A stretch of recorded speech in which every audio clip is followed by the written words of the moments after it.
नमस्कार। हमारे इस विशेष कार्यक्रम में आपका बहुत बहुत स्वागत है। दोस्तों, अगर हम भारत की आंतरिक सुरक्षा की बात करें तो भारत सरकार ने बहुत सारे पुलिस बलों को जो है उसमें लगाया हुआ है। इसी में एक अग्रणी पुलिस बल है ITBP यानी भारत तिब्बत सीमा पुलिस बल। ये बल अक्टूबर 1962 में वजूद में आया और आज यदि हम देखें तो काराकोरम की ऊंची पहाड़ियों से लेके अरुणाचल प्रदेश के जेलेपला दर्रों तक 3500 किलोमीटर लगभग जो इतना लंबा सुदूर बॉर्डर हमारा है, उसको ITBP के जवान जो हैं उसको रक्षा करते हैं उसकी, और दुश्मन पर कड़ी नज़र रखते हैं। ITBP एक इतना महत्वपूर्ण भारत सरकार के आंतरिक सुरक्षा में रोल निभा रहा है। इसका पता हमें इससे भी चलता है कि आंतरिक सुरक्षा में भी ये बल अपनी सेवाएं दे रहा है। जहाँ तक लेफ्ट विंग एक्सट्रीमिज़म की बात होती है, यानी वामपंथी आतंकवाद जो भारत के कुछ ज़िलों में, कुछ राज्यों में, पूर्व के कुछ राज्यों में पाया जाता है, वहाँ भी उसको कंटेनमेंट के लिए ITBP के जवान जो हैं तैनात हैं। इसी के साथ साथ डिज़ास्टर मैनेजमेंट, फर्स्ट रिस्पांस के रूप में ITBP के जवान डिज़ास्टर मैनेजमेंट, जहाँ भी इस प्रकार से प्राकृतिक आपदाएं आती हैं वहाँ जाते हैं और अपनी सेवाएं देते हैं। केवल भारत में ही नहीं बल्कि दूसरे देशों में, जैसे अभी टर्की में या सीरिया में इतना भयंकर अर्थक्वेक आया है तो वहाँ भी ITBP के जवान जाते हैं और अपनी सेवाएं देते हैं। इन्हीं बातों पर बात करने के लिए आज हमारे साथ हैं क्षेत्रीय प्रशिक्षण संस्थान चंडीगढ़ ITBP के निदेशक श्री ईश्वर सिंह सी दुहन। सर, आपका हमारे कार्यक्रम में बहुत बहुत स्वागत है। धन्यवाद आपका कि आपने जो all India police band competition हम यहाँ पर आयोजित करा रहे हैं उसके लिए जो स्पेशल प्रोग्राम में मुझे बुलाया। जी धन्यवाद सर। सर, सबसे पहले तो मैं आपसे ये जानना चाहूँगा कि इतना लंबा गौरवशाली इतिहास ITBP का रहा है, तो ITBP का मैंडेट क्या है, इसके मूल फंक्शंस क्या हैं और कैसे देश की सुरक्षा में अपनी जिम्मेदारी निभा रहा है? जैसा कि आपने बताया, ITBP का जो गठन है वो हिंदुस्तान चीन की जब लड़ाई चल रही थी उसमें में 24 अक्टूबर 1962 को एक गुरिल्ला कम इंटेलिजेंस कम फाइटिंग फोर्स के रूप में हुआ, और उसके बाद उस समय में 4 बटालियनें इस बल को दी गई थी। उसके बाद भारत तिब्बत सीमा पुलिस की जिम्मेवारी ITBP को दी। प्रारंभ में हमें लद्दाख से लेकर और उत्तराखंड तक की जिम्मेवारी थी। 2004 के बाद में नॉर्थ ईस्ट की भी जिम्मेवारी ITBP को दी गई। अब हम 3488 किलोमीटर की सीमाएं काराकोरम पास से लेकर जचबला नॉर्थ ईस्ट, जो कि ईस्ट ऑफ ईस्ट के नाम से जाना जाता है, और वहाँ पर एक किबुतु जगह है जहाँ पर हमारी BOPs है, और लास्ट में जचबला तक का हम उससे कवर करते हैं।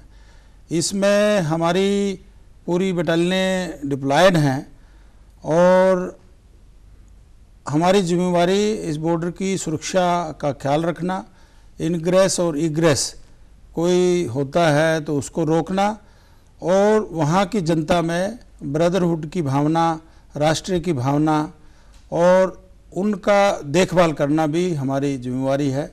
हम उसके लिए विभिन्न मेडिकल कैंप, विभिन्न वहाँ की डेवलपमेंट की गतिविधियों की एक्टिविटीज़, उनके बच्चों की टूर आदि करते रहते हैं ताकि जो लोकल पॉपुलेशन है वो हमें साथ दे, और वहाँ से लोकल पॉपुलेशन नीचे की तरफ ना आए।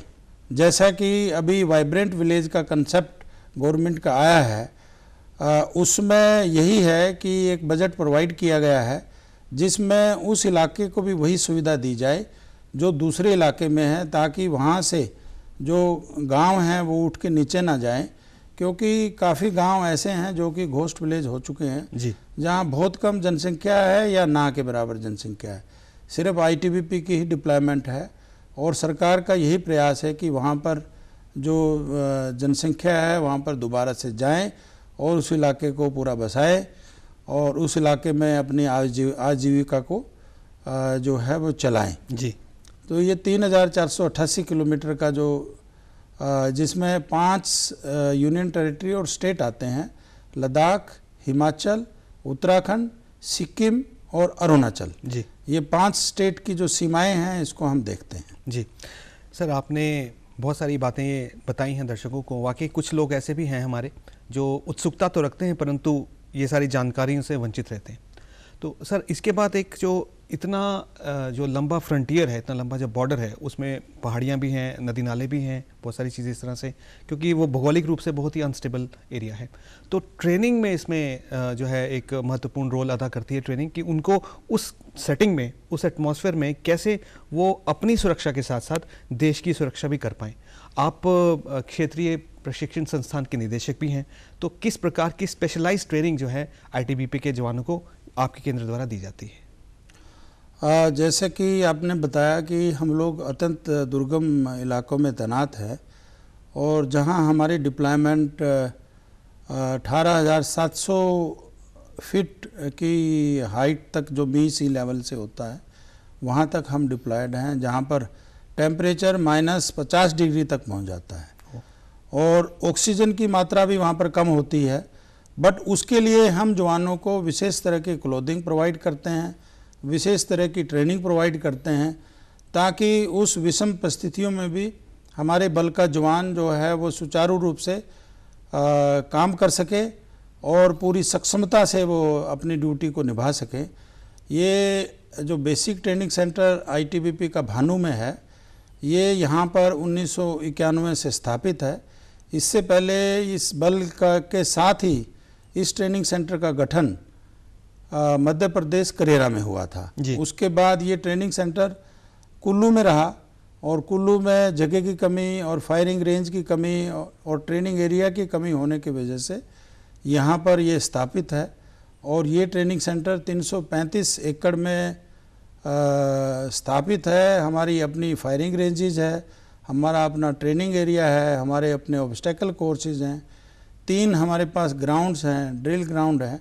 तो पूरी ट्रेनिंग जो जवानों को पहाड़ी क्षेत्र में दी जाती है, उसकी ट्रेनिंग हम नज़दीक की जो शिवालिक पहाड़ियाँ हैं वहाँ पर हम लेके जाते हैं। रॉक क्लाइंबिंग की ट्रेनिंग करते हैं, आर्टिफिशियल रॉक क्लाइंबिंग की भी यहाँ पर ट्रेनिंग है। तो यहाँ पर जवानों की हर तरह की ट्रेनिंग की सुविधाएं हमारे पास उपलब्ध हैं। मैं यहाँ एक अपने दर्शकों के साथ एक बात साझा करना चाहता हूँ कि जहाँ तक जवानों की ट्रेनिंग की बात है वो तो हमारे आईटीबीपी प्रशिक्षण केंद्र में होती है। सर मुझे ये भी पता चला था कि जो डॉग्स ट्रेनिंग है, जो हमारे स्निफर डॉग्स होते हैं या स्पेशलाइज्ड सब्सटेंसेस को सूंघने की शक्ति जो डॉग्स जिनमें होती है, उनकी ट्रेनिंग भी यहाँ होती है, तो उसके बारे में थोड़ा बताइए। हाँ, इस बेसिक ट्रेनिंग सेंटर के अंतर्गत national training centre for dog है, जो कि भारत सरकार द्वारा 2005 में सैंक्शन किया गया। इसमें हम डॉग की स्निफर ट्रेनिंग करवाते हैं जी। और हम 4 तरह के विशेष डॉग यहाँ पर तैयार करते हैं, जिसमें हम एंटी सैबोटेज चेक करने के लिए एक्सप्लोजिव डिटेक्शन के कोर्सेज चलाते हैं। उसके अलावा जो नारकोटिक्स है, नशीला पदार्थ है, उसके लिए हम नारकोटिक्स की स्पेशलाइजेशन की ट्रेनिंग डॉग्स को देते हैं। और ट्रैकिंग, जो कि आदमी का कोई भी चीज़ छूट जाती है, रुमाल छूट जाता है या उसके पाँव के निशान रह जाते हैं, तो उसको कैसे डॉग डिटेक्ट करेगा और कभी आइडेंटिफिकेशन परेड हो रही है तो उसको कैसे पहचानेगा, उसकी ट्रेनिंग भी देते हैं। उसके अलावा हम वाइल्ड लाइफ डॉग्स की भी ट्रेनिंग यहाँ पर करते हैं। जैसे आपको विदित है कि वाइल्ड लाइफ क्राइम्स काफ़ी बढ़ गए हैं जी। तो उसमें हमारे पास यहाँ पर फॉरेस्ट डिपार्टमेंट द्वारा विभिन्न तरह की स्किन्स है, बोन्स हैं, टाइगर टस्क है, इवन प्लांट्स प्रोडक्ट जैसे कि चंदन है, वो हमें प्रोवाइड किया गया है। और ये डॉग जाके विभिन्न नेशनल पार्क्स में अपनी ड्यूटी देते हैं। अगर कोई ये बोन्स को ले जा रहा है, कोई पोचिंग कर रहा है, तो उसको वो इजीली डिटेक्ट कर लेता है जी। तो ये हम 4 तरह के डॉग्स की विशेष तौर पे ट्रेनिंग देते हैं और काफ़ी इनका सक्सेस रेट है जी। तो ये देखिए कितनी अजीब बात है और कितनी महत्वपूर्ण बात है कि एक जो पशु है उसको भी ट्रेनिंग देने के बाद वो सुरक्षा की बात यहाँ तक हो, उसमें कितना कारगर हो जाता है। तो इसके लिए आईटीबीपी जो है एक बहुत ही इंपॉर्टेंट रोल प्ले कर रहा है सर। अब ये तो ट्रेनिंग की बात होती है, साथ में सर एक सैनिक जो है उसके पूरा यदि उसका विकास हम करें तो उसमें आमोद प्रमोद संगीत का भी एक बहुत इम्पॉर्टेंट रोल रहता है। अभी जैसा आपने कहा कि आपका centre 23वीं Akhil Bharatiya police band प्रतियोगिता का भी अनावरण करने वाला है, जो कि 3-4 दिन तक चलेगी, 4 मार्च तक शायद चलेगी वो। तो सबसे पहले तो मैं ये जानना चाहूँगा सर कि जो संगीत है उसका, जो मार्शल संगीत है उसका सुरक्षा के साथ क्या संबंध है और क्यों ये सेना और पुलिस के लिए इतना महत्वपूर्ण होता है? जो मार्शल बैंड है उसका इतिहास बहुत पुराना है। ये अगर आप ग्रीक का इतिहास देखेंगे तो 4 एडीज से 4 BC से इसका इतिहास का वर्णन मिलता है, और 7वीं सदी से तो उसका भरपूर जो वर्णन मिलता है कि लड़ाइयों में किस तरह से बैंड का इस्तेमाल किया गया जी। और तुर्की का एक बैंड है जिसका नाम है मेहतर, वो अभी भी वो बैंड तुर्की में है और उसको ओल्डेस्ट लिविंग बैंड के नाम से जाना जाता है। और वो पुराने टाइम पे उनके पास बहुत बड़े ढोल होते थे जिसको कोस कहा जाता था, और उसको हाथियों पे, ऊंटों पे ले जाके और उसको बजाया जाता था, और उसके साथ में फाइफर होते थे। इन दोनों की आवाज़ से ही दुश्मन भाग जाता था। और काफ़ी लड़ाइयाँ जो है तुर्की ने, ओटोमन एम्पायर ने सिर्फ जो है बैंड के सहारे ही जीत ली, क्योंकि इतना शोर शराबा वो करता था और इतना मार्शल जो है वो अपनी फोर्सेस में इतना मोराल अप हो जाता था कि जो दुश्मन की सेनाएं हैं उनके घोड़े, हाथी वो बिदक के भाग जाते थे, और वो लड़ाई, वो मैदान छोड़ के भाग गए तो वो युद्ध का मैदान जो है वो आपके हाथ में हो गया। तो ओटोमन एम्पायर ने जीता है। और 17वीं शताब्दी से तो हर साल कोई न कोई म्यूज़िक, कोई न कोई बैंड कंपोज हर साल हुआ है पूरे यूरोप में। उसके बाद यूरोप ने इसको अपनाया। उसके बाद जो है हिंदुस्तान में 17वीं शताब्दी से ये हमारे पास आया है। और जब ईस्ट इंडिया कंपनी थी, जब भी इसका रोल रहा, हर आर्मी की यूनिट्स में बैंड उन्होंने गठित किया, जिसका लड़ाई के दौरान में मोरल मोटिवेशन के काम पे करता था। कोई जवान घायल हो जाता था, उसकी एंटरटेनमेंट में काम करता था, और हमारी ट्रेनिंग में इसका विशेष महत्व है जी। ये जो बिगुल है और जो बैंड है, ये हमारे जवान को उठाता है, उसको सुलाता है, और कोई जवान अपने कर्तव्य बेला के ऊपर अगर देश के लिए शहीद हो जाता है तो इवन उसके क्रीमेशन के दौरान भी हम बैंड से उसको विशेष धुने हैं उससे हम विदाई देते हैं। तो इसका बहुत बड़ा रोल है हमारे जवानों की दिनचर्या में, और जो पासिंग आउट होती है जवानों की वो भी बैंड की धुनों से ही होती है। जी सर, अभी जैसा ये विदित है कि 23वां जो Akhil Bharatiya police band competition Chandigarh में ITBP के प्रांगण में मनाया जाएगा, तो इसमें कितनी टीम्स आ रही हैं? और एक महत्वपूर्ण प्रश्न यहाँ ये भी है सर कि इसका निर्धारण कैसे होगा, यानी इसका जो बेंचमार्क होता है कि कौन नंबर 1 आया, कौन नंबर 2 आया, तो उसको कैसे उसका निर्धारण होता है? और एक चीज़ और है, क्या जो सिविलियन लोग हैं, जो चंडीगढ़ के, पंजाब के, हरियाणा के जो लोग हैं, यदि वहाँ जाना चाहें, उन सब बैंड्स की परफॉर्मेंस को देखना चाहें, तो क्या ये अलॉट करेगा ITBP? हाँ, all India police control board है जो कि DIB के अंतर्गत आता है, और वो विभिन्न तरह के गेम्स, विभिन्न तरह की एक्टिविटीज़ पुलिस फोर्सेस में आयोजित कराता है। ये इंटर पुलिस बैंड कंपटीशन भी उसी का ही पार्ट है, और 1999 से ये कंपटीशंस विभिन्न फोर्सेस के बीच में आयोजित किया जाता रहा है, और 23वां संस्करण की जिम्मेवारी ITBP को दी गई, और ITBP द्वारा इसकी जिम्मेवारी BTC को दी गई, और मैं ऑर्गेनाइजिंग सेक्रेटरी के रूप में इस प्रतियोगिता को आयोजित करा रहा हूँ जी। और इस प्रतियोगिता में 23 टीमें मेल की टीमें हैं और 5 फीमेल की टीम है, और कुल 1510 पुलिसकर्मी इसमें पार्टिसिपेशन के लिए आए हैं हमारे पास, और कुछ टीमें आ रही हैं जिसमें तमिलनाडु से लेकर, केरला से लेकर और जम्मू कश्मीर और लद्दाख यूनियन टेरिटरी तक के टीमें हैं। इसी तरह से गुजरात से लेकर असम राइफल, वेस्ट बंगाल तक की हमारे पास टीमें आ रही हैं। और पहली बार महिलाओं का अलग से कंपटीशंस इस बार हम लोग आयोजित करा रहे हैं, और इसमें 5 टीमें जो पाइप बैंड की टीमें हैं वो इसमें पार्टिसिपेट कर रही हैं, जिसमें आईटीबीपी के अलावा BSF, Delhi police, Jharkhand police और राजस्थान पुलिस, ये 5 टीमें इसमें पार्टिसिपेट करेंगी और टोटल 116 महिलाएं इसमें भाग ले रही हैं।